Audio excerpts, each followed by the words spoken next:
I'm John Kennedy. It's my great pleasure to narrate a little movie we put together just for this occasion. An animated scrapbook, as it were.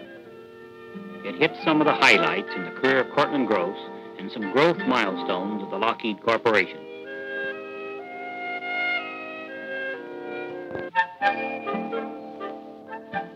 For more than 3 decades, Mr. Gross has directed his interest and effort toward development of Lockheed as we know it today.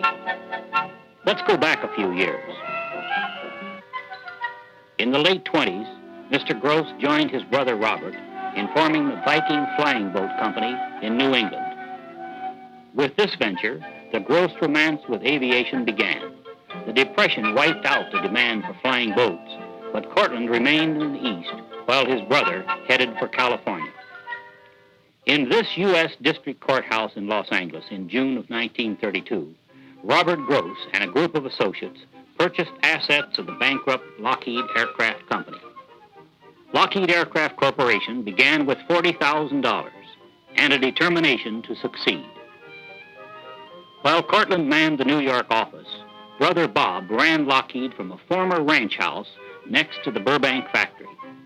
In those years, sales were low, so were salaries, but there was time for an occasional picnic with friends and families. That's Cortlandt wearing the suspenders. Slowly, Lockheed began to grow. These were the factory hands in January 1934. And this was our engineering department around 1935. Cortlandt's trips to Burbank became more frequent during the late 30s. He and Carl Squire worked diligently to sell our Model 10 Electra to airlines here and overseas. A later and larger member of the Electra transport family was the Lodestar.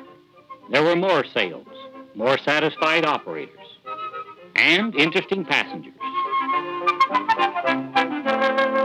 In 1938, Cortlandt headed a Lockheed sales team that spent 2 months in London.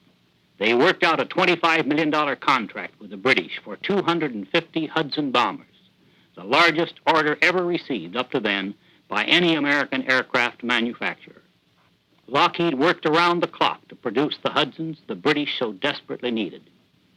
In all, we built nearly 3,000 Hudsons, first American warplane to fight in World War II. Hundreds went by ship to embattled Britain. Waves of Hudsons over Dunkirk helped bring off the evacuation. December 7th, 1941.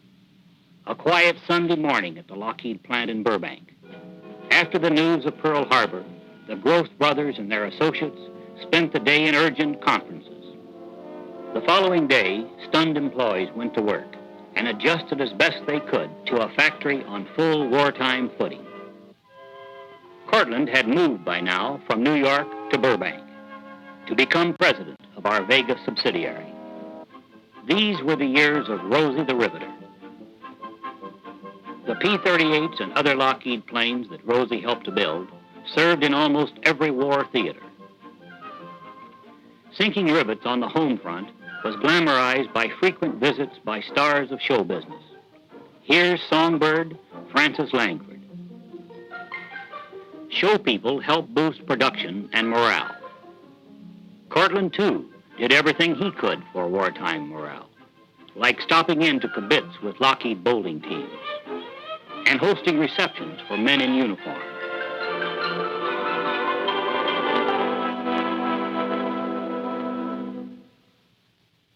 The year, 1942. Cortlandt Gross at Wright and his brother Robert met with other West Coast aircraft leaders to map war production strategy.